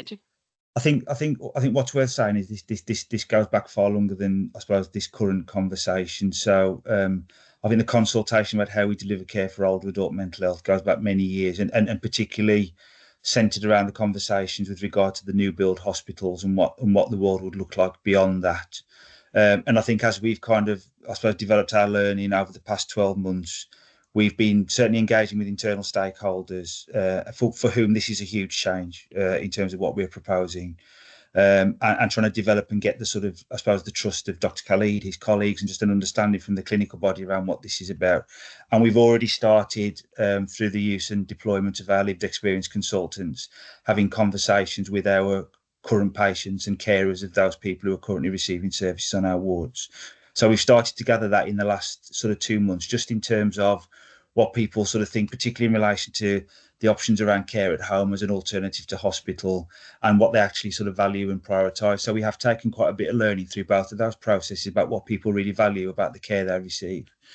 And what we've, I suppose, the one message that we've heard more than any other is the one thing that people, and this is particularly coming from families and carers, is the one thing they would have wanted was options that would have avoided their family member having to go into hospital in the first place. And that's not a reflection, I don't think, or believe on the care that we currently provide, but I think it's an understanding that admission reflected a number of missed opportunities due to gaps in terms of what we can currently provide, and they feel that actually the outcomes for their loved one would have been far better. So we've already started that process, and then obviously this conversation with yourselves and with the other 3 areas, because this is obviously a change that affects the whole Black Country, will enable us to move into a far more public space around those conversations and actually sort of talk to our plans, which we're very proud of, in some detail.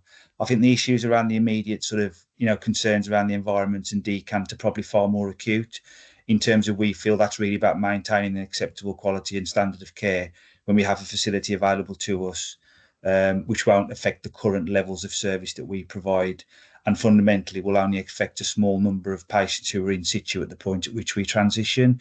And they're a conversation that we'll have with those people. But obviously that could be a completely different cohort of people in 2 months' time. So we're being quite sensitive around the fact that we don't also want to sort of engage people who potentially won't be affected by this change by virtue of the fact we would expect the vast majority of people who are currently inpatients not to be inpatients in a couple of months' time when Edward Street opens. So the answer to your question is it's a tight deadline, but this work has been going on for quite a long time, and we're sort of quite schooled in these conversations. Councillor Henny. Yeah, I was more concerned about August being a very holidays kind of period. What sort of feedback you will get from interested parties. So that it'll be slow, and that's just going to cause you problems. And the other thing I would like to know is,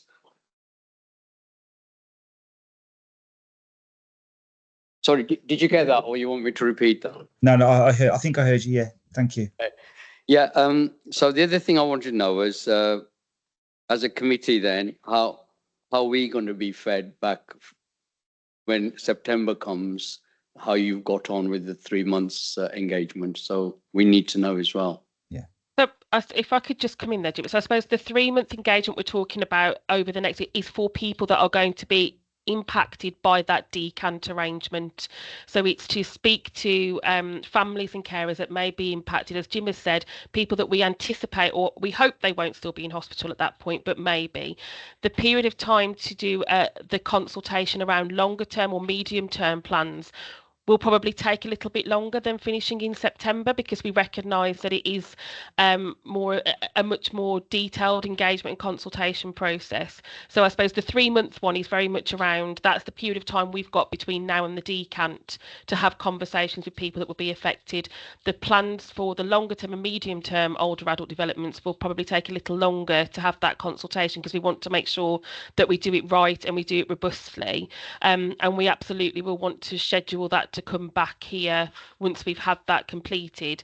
I think I'll probably have to have conversations, I imagine, with Karen and Councillor Tromans about when there's going to be capacity to do that in line with our engagement, because I recognise in the earlier conversations you had about spaces on your agenda, but we absolutely will schedule that to come back for this committee. We'll squeeze you in, don't you worry about it, we'll find somewhere. Thank you. Any more questions, Councillor? No, thanks, Chair. Patiently, Councillor Bevan. Thanks, Chair. It's only a quick one. I think this potentially may be aimed at Sarah, but I'm not sure. So do feel free to jump in. I apologise if I've I've picked you out and called for. So I know we mentioned the 4 years, and I know that is is a typical wait time, and I know that they can be a lot higher. If a child is referred either by their parent or by their school for an ASD assessment today, what's their wait be? What will their wait time be? What's their journey with that? Is that case based? Are they prioritised based on severity of need, or is that purely queue based? How does that look from application to assessment? Excuse me, Councillor, the service that we're talking about, the AAA service, is the adult ADHD service. We're not talking about the children's ASC service at this given time. Okay, thank you. Thanks. Any other questions, Councillor Bevan? Yeah, okay, thank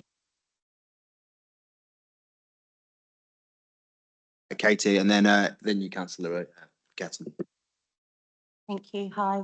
I just wanted to comment on the wait lists as well. So when we come across people who are waiting a long time for an ADHD assessment, sometimes they do feel like they've been abandoned or forgotten.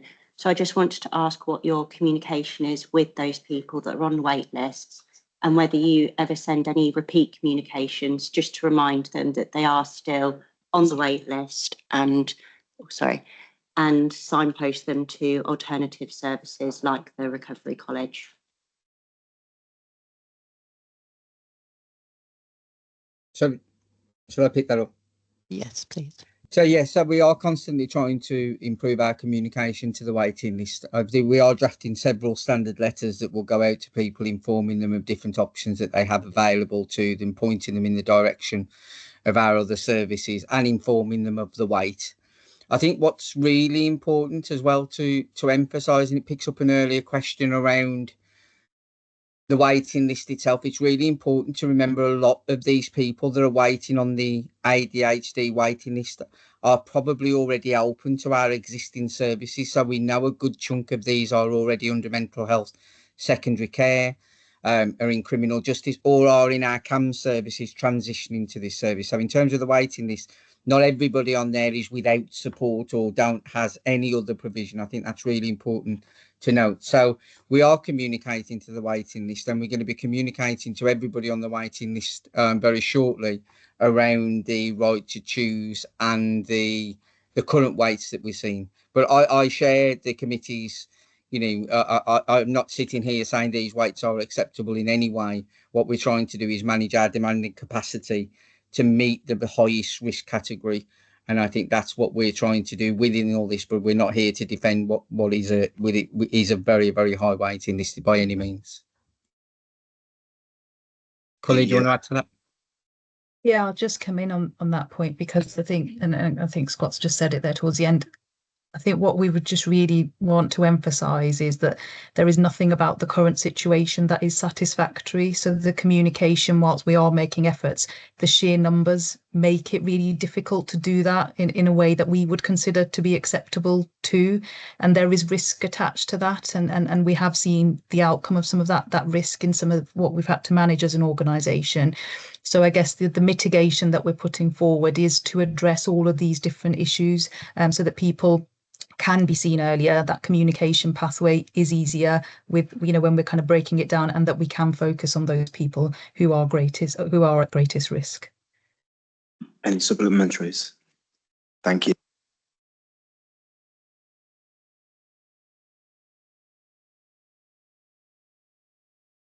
To raise any questions on this item, because I do at this stage need to say give a big apology to our colleagues in public health who I managed to skip past item number 6. We do need to cover that as well.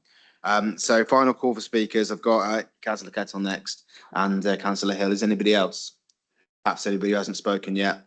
Okay, over to you. Excuse me, can I ask you a question about funding? Is it per capita? Does it come regional? Is it filtered down? Do you get it passported via another local authority or someone like the CA? How is your funding actually funded? So we, it's a little bit well, in the Black Country system, we both provide services and we hold the commissioning responsibilities as well as a mental health trust, which is a little bit unusual, but it is the general direction of travel that the NHS is going in. So we have a defined pot of funding. We have to make a decision as to how much of that funding, for example, will go to fund CAM services, how much will fund the inpatient beds, how much will fund our community services. So it is very much for us to define, with X pot of money, how are we going to meet the whole needs of the Black Country population. So we have a pot of money that's for the AAA service, if that's what the query relates to, councillor, but there is just never going to be enough to meet the demands as they currently are coming through. But you haven't answered the question. Is it per capita or just an allocation that you're supposed to dispense and use up? Yeah, it's just an allocation. It's based on a combination of a mandated minimum level of funding for mental health that has to go into NHS services across every system.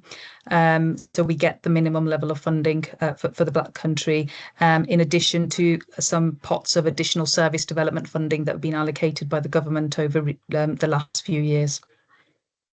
Thank you. Councillor Hill. Yes, so particularly with the waiting lists for the ADHD assessments, what additional measures do you take that on top of what you would for any waiting list for any treatment to ensure that people who are looking for an ADHD diagnosis don't end up dropping off the waiting list and not getting the treatment because they have ADHD and haven't got round to filling in the forms, returning them, and that kind of thing?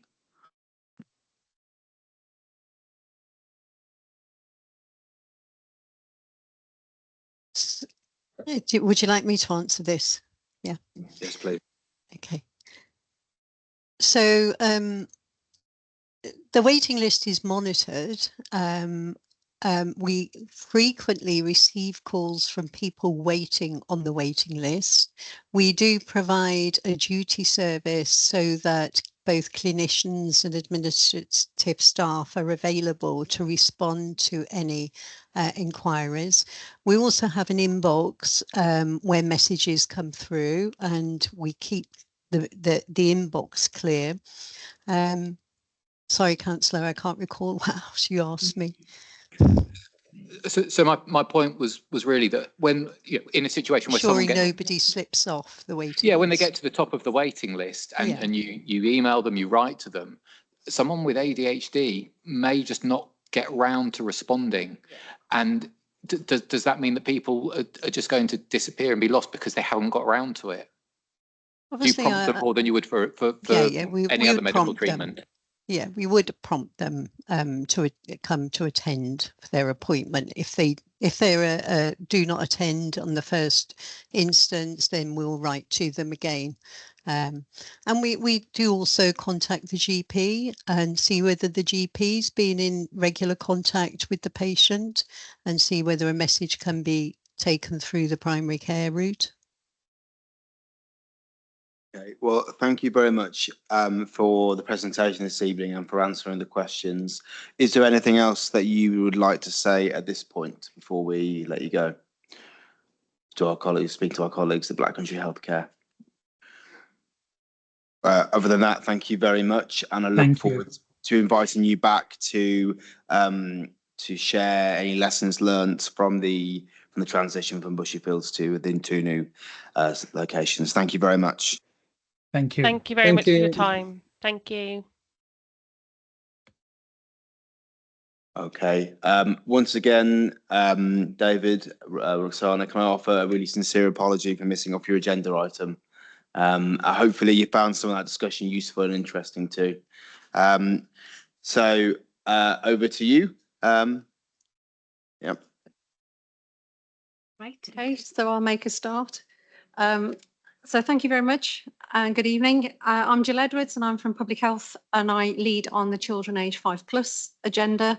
I'm joined with my colleague Rachel Holt, who leads on the Children 0 to 5 agenda. And you can see virtually we've got David Pitches and Roxana Sada Akram, who are consultants in public health.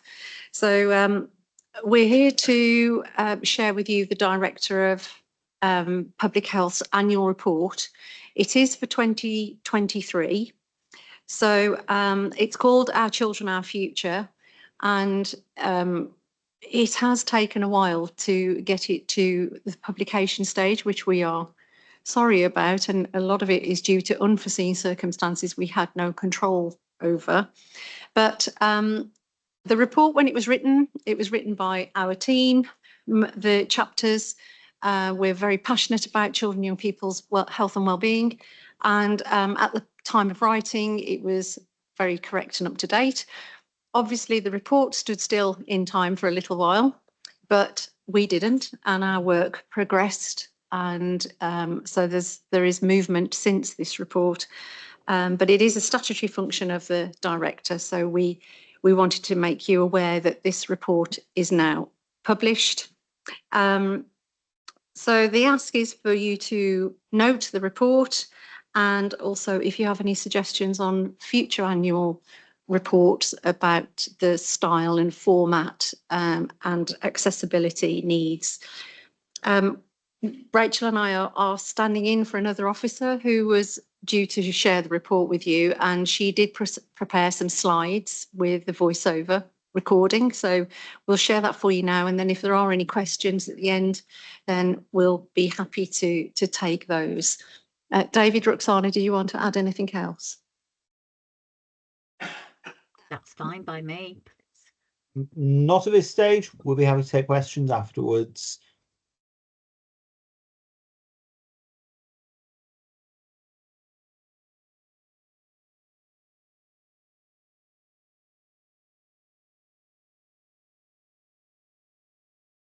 Full report is on page 22 actually of the reports as well. Yeah, the annual report is in your papers. It's that's it. Thank you.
Well, I won't say thank you to the recording because that made me insane. But thank you for being here and preparing that. That's in play.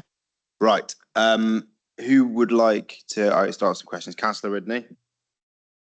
Clarification, as this report is 2023 and the figures here, and it was in the presentation as well about vaccinations, immunisation, can we please have what today's I know you're probably not going to have them at your fingertips, but if you could kindly let us have them in the light of publicity at this present time, and to then tell us what we're going to do to make sure that we may be the highest at the, well, it was in 2023, God knows what it is today, because you've got to tell us first, but let's ensure that we do try to get as many of our children vaccinated as we can.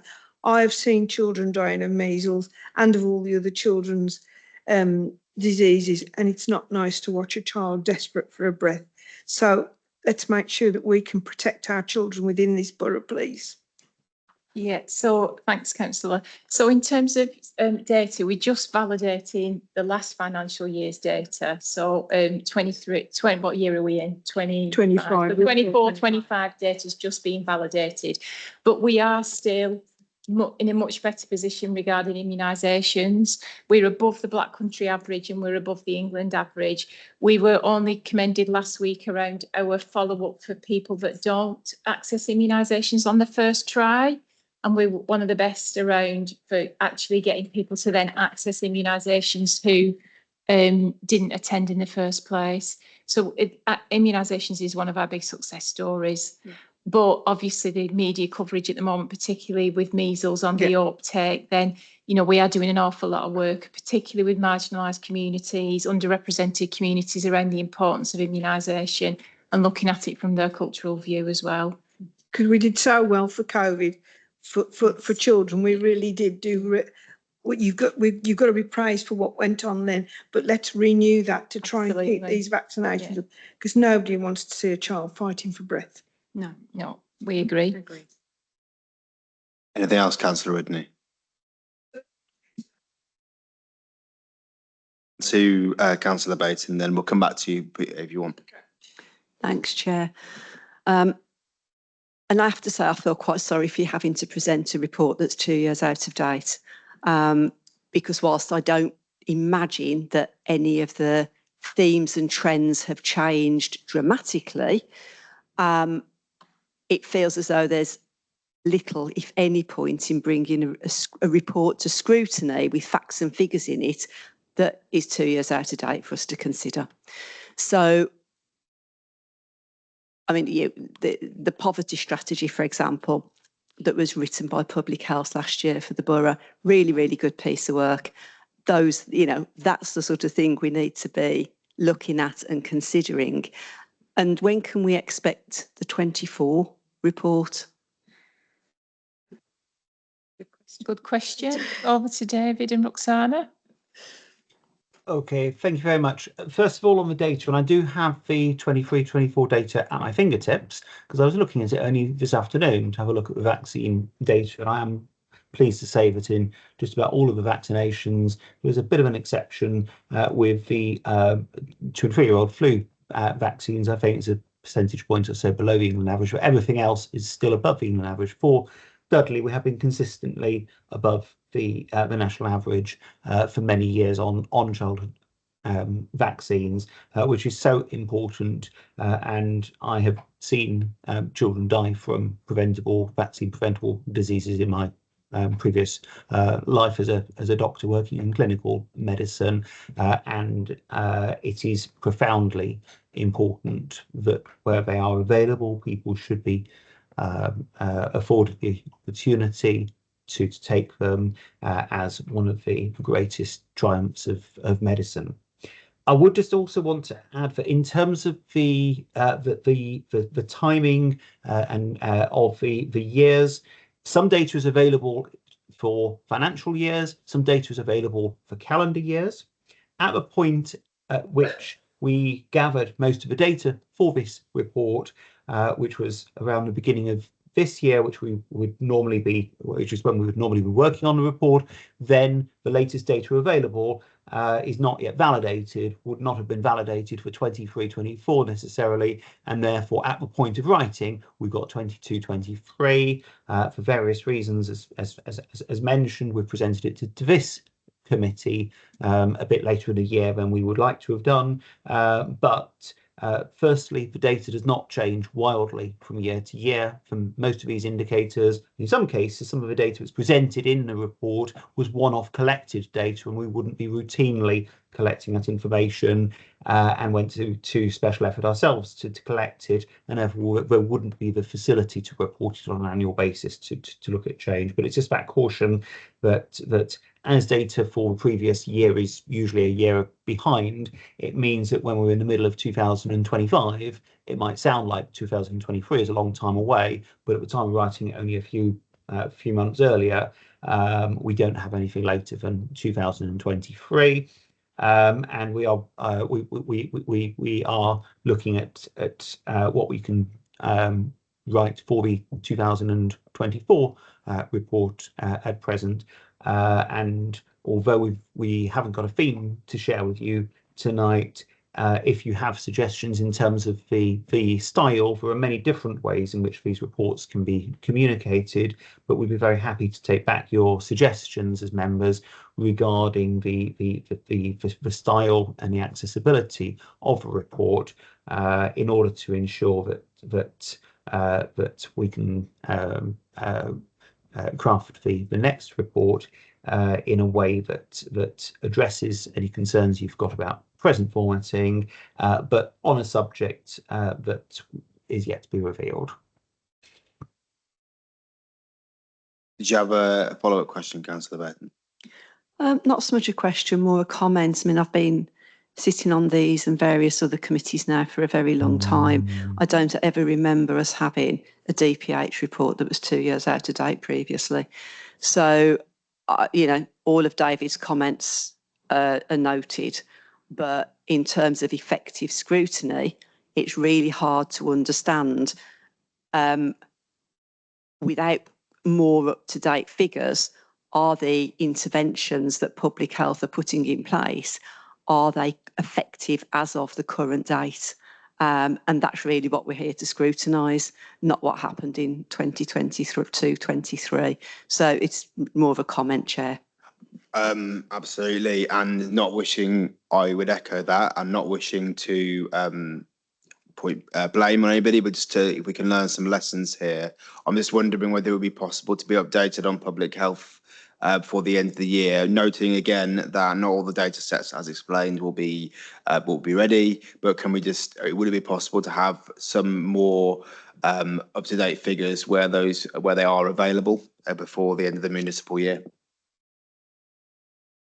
Yes, certainly. I know you went through the agendas previously. If you could let us know when is suitable. Obviously, some data does have a lag that we can't get up today's data, but we can get the most recent. Yeah.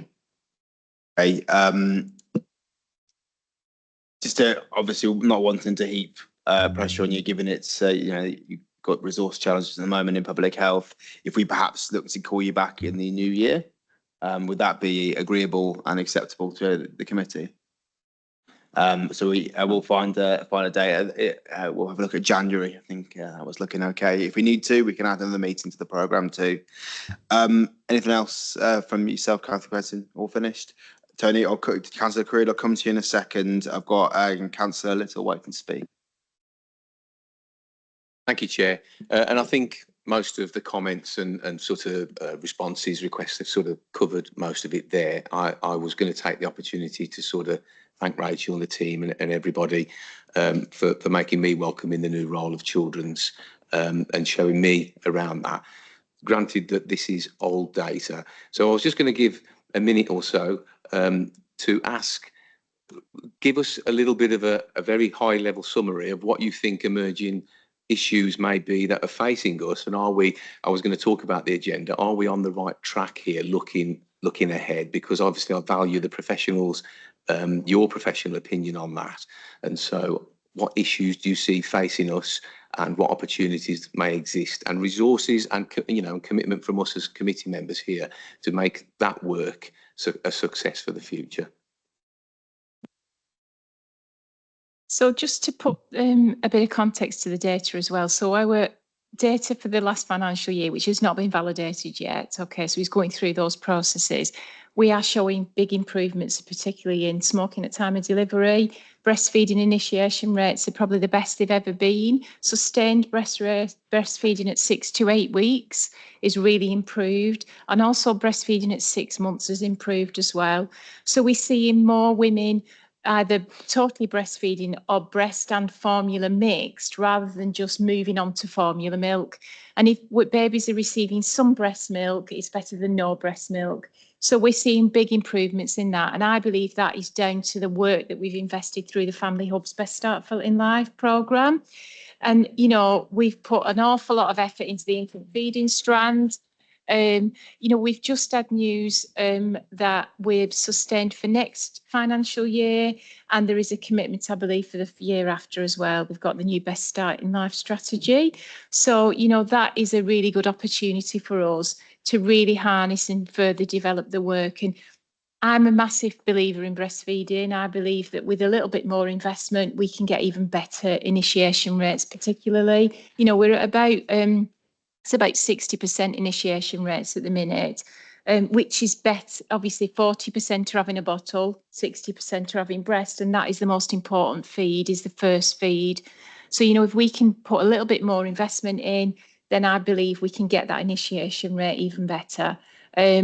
So for me, that's a massive opportunity. There's more opportunities in terms of doing more antenatal visits. Again, that's fundamental, particularly for first-time parents. Sorry, Councillor Little, I've completely lost my train of thought. What was your other question? No, I think you covered Emerging issue. Poverty is a big emerging issue, obviously, and we're looking at obviously poverty mitigation. You know, again, I'll go back to breastfeeding. Breastfeeding is free. You know, buying formula can cost up to £25 a week. You know, £25 a week is a lot of money if you've got no money. £100 a month or £125 for a 5-week calendar month, that's a lot of money. So we've got this a big push on, you know, encouraging people to breastfeed. Even if it's something you've not considered before, think of it from a financial impact point of view. And it is fundamental. You know, it's really the best start for a baby is breastfeeding. And that is what one of our biggest pushes at the moment. One of our biggest challenges is to overcome the stigma and overcome the barriers to breastfeeding, which is what we're doing. But there are huge opportunities. We've got a really dedicated workforce, both in maternity health visiting, family hubs, public health, to drive all those public health messages. Household Support Fund is obviously there to support families in poverty, you know, but all those other general messages. We're doing some work with schools around poverty. So there are big opportunities, but poverty mitigation really starts at a macro level, doesn't it? You know, if we've got families who are living in poverty that have got all the access to the benefits that they need, then, you know, what are we doing at a macro level around that? What we're doing about minimum wage, you know, that kind of thing, living wage, that is a macro level and that is beyond public health's control. But we will, obviously, we're doing lots to support families at a base level in terms of what opportunities there are and to save them money as well through the family hubs and signposting, etc. Katie, did you want to add to that answer, or did you want to raise a separate point? Do you want it? Can I? Yeah. Yes, sorry. If I can give you some good news as well. So we're the first local authority in the Black Country to have developed a pack of oral health pack for children with SEND. So that's good news. And yes, we are fluoridated, but there are pockets of deprivation, and SEND children have specific needs. So that's really good news. We've got the mitigating poverty strategy, and part of that was looking at auto enrolment for free school meals. So we realised that a lot of parents and families were not signing up to free school meals even though they were eligible. So this is now an automatic enrolment of them into the system. So there's no reliance on them having to engage if there's an issue like ADHD that they can't fill in a form or make that application. And then we're just working on all of those things, working with our 0 to 19 services. Rachel said they've just developed Chat Health, which is a instant messaging service, so that children and families, parents can get in touch with a health professional to ask that question if they have a concern and get a response quickly. Thank you. Roxana, you've got your hand up. Did you want to add to this answer to the question from Councillor Little, or is it something else you wanted to talk about? It was pretty much what Jill said already, but I was going to stress that the outcomes overall for Dudley, actually, we are meeting well above the average for England and regional. I think the key thing this time is the growing poverty, which is increasing and getting worse in Dudley, and that's a priority area. But it also needs a system-wide approach. So, you know, public health is about prevention, early intervention, but actually, in terms of child poverty, we do need to think about how we can kind of have a system-wide approach to targeting that. And the other thing is, in terms of national directives such as the NHS 10-year plan, a key priority in there is school readiness and family hubs and Healthy Start as well. So school readiness still remains a challenge. The challenges haven't really changed that much since the Public Health Annual Report was actually written. School readiness is key. Mental health, again, if you look at suicide, if you look at self-harm, actually in a lot of the outcome areas we are doing much better than other areas, but I think school readiness is still an area for us, and it's also a health and wellbeing priority area, so we have got a bit of a plan for that, which we can update you in terms of the next meeting. Thank you very much. Going to go back to Councillor Little now. Any further questions, comments? No, I'd just like to take the opportunity to thank you for that update. I'm a firm believer that action doesn't happen without celebrating what we're doing and looking forward in that positive way. If we don't talk about and celebrate the things that are happening and making the impact, so those recommendations in the sort of paper that are there don't come to life for me. But when I hear you talking about them and about the real impact of people and what they're doing and what we can do to encourage those behaviours in people, that's when it comes to life, and that's when we get improvement. So thank you for bringing that forward.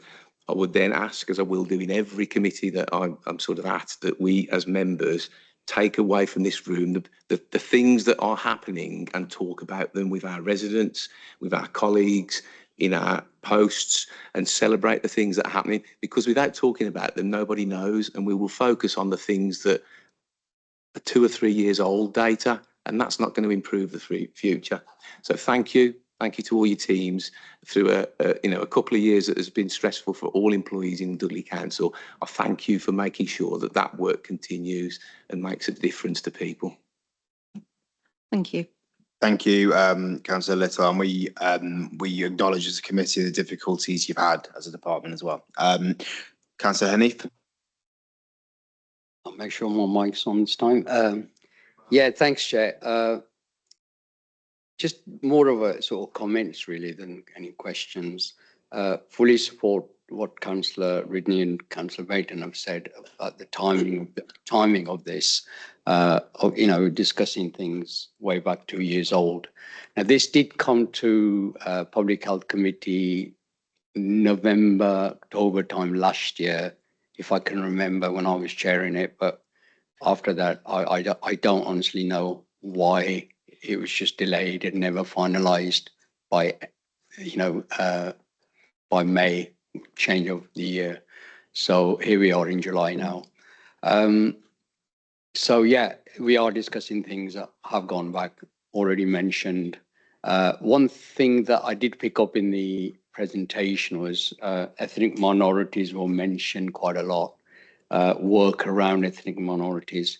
What I would like to see on the actual contents of the report is a broken up version where you've got that as a ethnic minorities, then going into, I think it's all sort of drafted out in the different topics, but a separate sort of item on there would sort of explain what has been done around, I think, minorities. And I know a lot goes on. Apart from that, I think the work behind this has been tremendous. While everything was happening, I was here chairing the committee and stuff.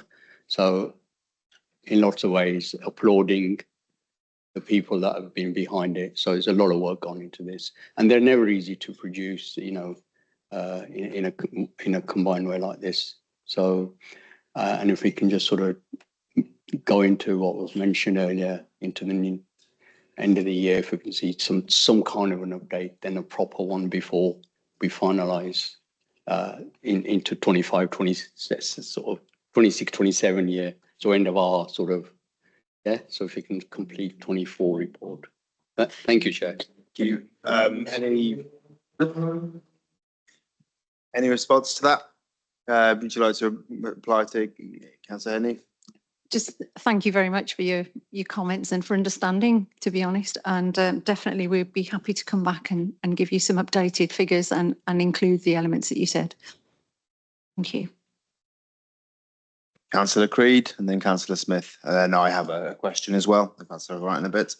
Yes, it appears to me that, you know, history is important and the facts that we've had. But this committee needs to know where it's going. And I think your answers just have covered my question. Thank you.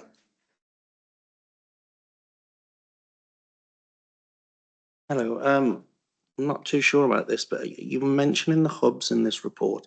And my understanding is that there's youth services still being advertised from the hubs. And I just wondered what that still looks like for us in Dudley.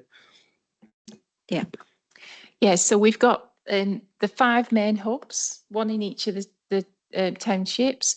We've got the new Halesowen Leisure Centre Spoke hub, which is a standalone room within the leisure centre, which has been totally refurbished and has got clinical space and a room for lots of different activities. The calendar for that room is nearly full.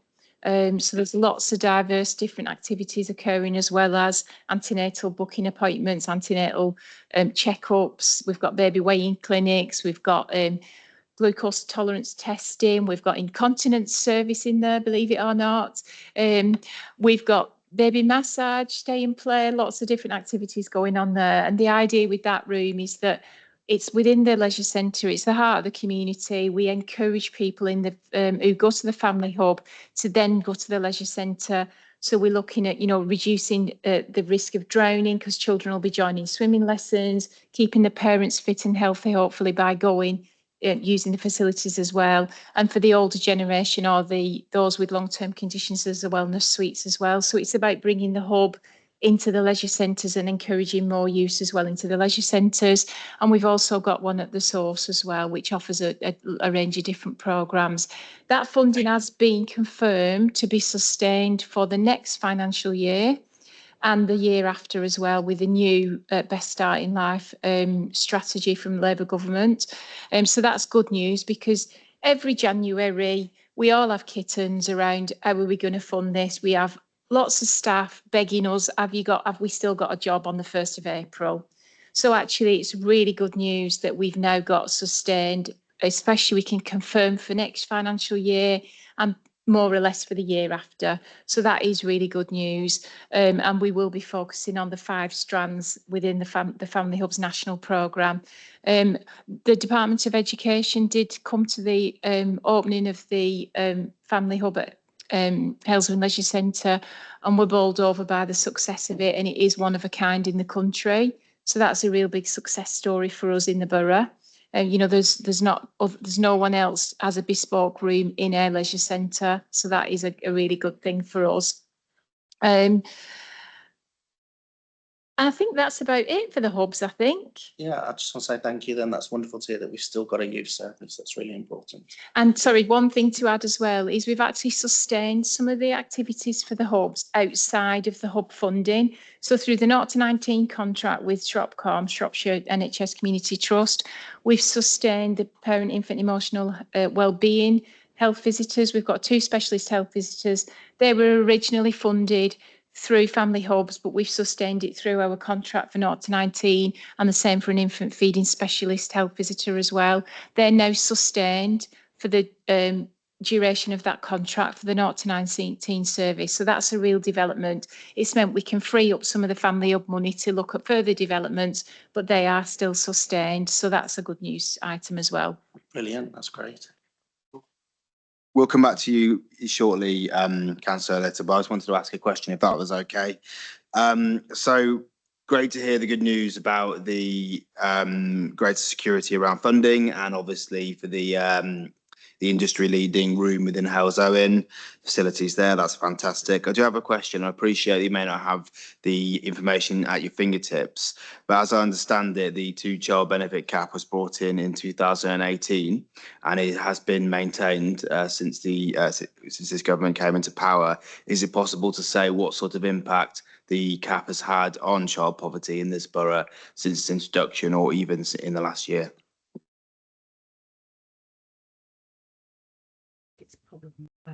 David, over to you. Oh, thank you for dropping me in it. I mean, I think these sort of things are going to have to be looked at probably at a wider level. But there are different sorts of information and data that can be collected. There's the quantitative data, which is the numbers, the numerical figures. These will track over time, and it may be too early to be able to say what the impact is immediately. There is qualitative data of interviewing people and talking to people, but I think taking a snapshot in one area may be less reliable than looking across the whole country. And also I would just sort of return to the sort of question around when the timeliness of the information. I did just, in previous conversations, I looked to see when the 2024 data was released for Dudley for some of the indicators, given the conversation that it's 2 years out of date, and actually some of it wasn't released until May 2025.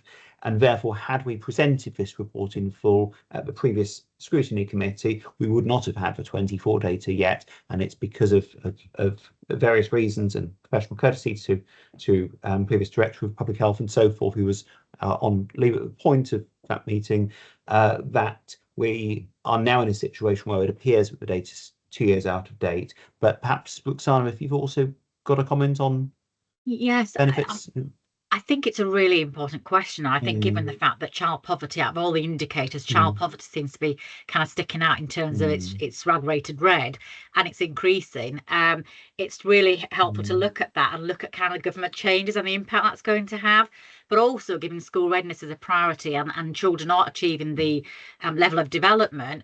We did look at some of the data regarding the 2-year-old offer and the 3-year-old offer and the take up of those families in those vulnerable areas. So, and that looked very high actually. So I think in terms of take up and referring and signposting some of these services, that's going really, really well. But I think it's a really good question, because I think with all the changes, it is worth looking at kind of the impact that's going to have in future, and actually looking at the baseline now to see whether that's going to make a difference.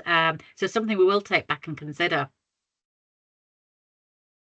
Thank you very much, and I will hand over to Councillor Little now, so I jumped the queue there. I apologise. I'm sorry. I just noticed there's still some hands up by Roxana and David. Oh, sorry, mine's legacy. No, it's okay. I just didn't want to go ahead. Are those old hands or new hands? It was a new hand, just to reinforce a point from Roxana actually, and that was just in terms of the fact that we can make progress on these things. We've got evidence that we have made progress. We've seen reductions in inequalities, and we've seen faster improvements in the more disadvantaged areas of the country, looking at the UK as a whole. But everywhere in the UK improved over the period of a decade, for example. And if you look at a decade where you've got to focus on inequalities, yes, you do see an improvement across the whole country, but a faster improvement in the more disadvantaged areas. But if you try and look at individual areas, then it becomes much harder to see that. But the focus on inequalities and the focus on poverty mitigation is so important, because it feeds the next generation. if we don't get it right for children of today. And we are failing them, and we are storing up problems in future if we don't address poverty in children. And I look at areas that I have particular interest and responsibility for around cardiovascular disease prevention. And I'm very glad that breastfeeding rates are going up, because nobody's ever going to remember in 50 years' time this conversation at tonight's meeting, I suspect. But the fact that we are able to say, yes, breastfeeding rates are going up will give a degree of protection to more vulnerable children against cardiovascular disease in another 50 years' time, if we can get these simple things right. But it takes time to see the effects. Thank you. And over to you, Councillor Little. Yeah, it's just going to be short and sweet again, just taking the opportunity to do a shout out and a plug for our family hubs. I would absolutely recommend that every member gets down to the nearest one, or the one at the other end of the borough, to understand what's going on in Dudley, not just in your own neck of the woods. You'll be made welcome, I'm sure. I was, with a cup of tea, and get to see the stuff. Councillor Smith, is absolutely fantastic. Yeah, great that you've been there. So then we can be advocates for that and encourage those activities that Rachel spoke about earlier on. But getting down there, understanding it, and spreading the good word out there so we can continue to fight for the future funding. It's great to hear we've got that short-term one, but we've got to make sure this is a long-term embedded thing. So yeah, it's just another shout out. Thank you. Yes, please. Just to say, I endorse everything Wayne's saying about the hubs. I think it's fantastic that people can self-refer as well. That's always been, to me, really important. Just to go back to and they are doing well, but time will tell. Time will tell the outcomes. But as I said, you probably heard me say it's going to take 10 years to see what the full outcomes of the hubs are. Going back to the report, I noticed in this report talking the smoking and smoking policy of this council was written sometime back in 2013, it was, by the previous health committee. Some of the figures here are referring to February 2022, particularly about young people using vapes. May I suggest that we do something now, and to cooperate with our good people at the trading standards who are closing down, because I am quite concerned about the vaping. We didn't know enough about it in 2013. We did put a bit in saying that we felt there was something to be concerned about, but as things have developed, I think if we could perhaps do that, and the figures here, like I say, are quoted as being February 2022. So I'm sure there's probably some changes. Just before you come in, I'm just going to say I echo that. In 2019, I worked for the Royal Society for the Prevention of Accidents, and at that time we were echoing advice from Public Health England to promote vaping as an alternative to smoking, and I do think we need to be mindful of that anyway. Yeah, actually, some nice guidance recommends vaping instead of smoking for adults, but for young people, they should never vape, just start vaping. Yeah, so the guidance that was produced for families, parents, schools is being updated currently. We do work with our trading standards colleagues who work tirelessly to remove the illegal and illicit vapes. The government's brought in guidelines as well now about that, but it is something that wasn't on anyone's radar. There was no guidance, there was no recommendations like there was with tobacco, but so we were playing catch up, but it is definitely on our agenda. If I may just carry on, if that's all right. We have got some very proactive young health champions in the borough as well, and they're doing a tremendous amount of work. They're planning a conference in November, so if anyone would like to attend, you're very welcome to see some of the really good work that they're doing. And we're working with youth services as well to address some of our more tricky issues, because there's a national increase in sexually transmitted infections, and we also have conception rates that we want to reduce. So sexual health is on our agenda as well for making improvements. And the government, the Department for Education, released their new relationship sexual health education guidance on Tuesday. So that comes into force September 26 for schools. So we'll be working with our schools before then. They have a year to prepare, because a lot of that agenda is looking at misogyny, violence against women and girls, improving sexual health, and the use of pornography, the effect and impact that's having, and also it's to tackle suicide prevention as well. Thank you for that. I'm not seeing anybody else indicating to speak, so we'll pardon me. Hi, I just wanted to speak on the accessibility of the report. I highly recommend that you speak with people with additional communication needs directly, and we at Healthwatch can help put you in contact with groups. But initially, I would say screen reader friendly versions on your website, as PDFs in this format are not screen reader compatible. And also perhaps having contact details should somebody wish to have it in an alternative language or format, just so that they can request that. Thank you, Katie. So I'm not seeing any of the speakers on this item. So in this case, we'll move to agenda item 8 to consider any questions from the members. I don't think we have any questions, do we? None, Chair. In that case, I would bring this meeting to a close, and I thank you all for your contributions. Safe journey home. Thank you. Oh, and thank you to David and Roxana. Thank you for joining us. Thank you very Cheers. much. Thank you.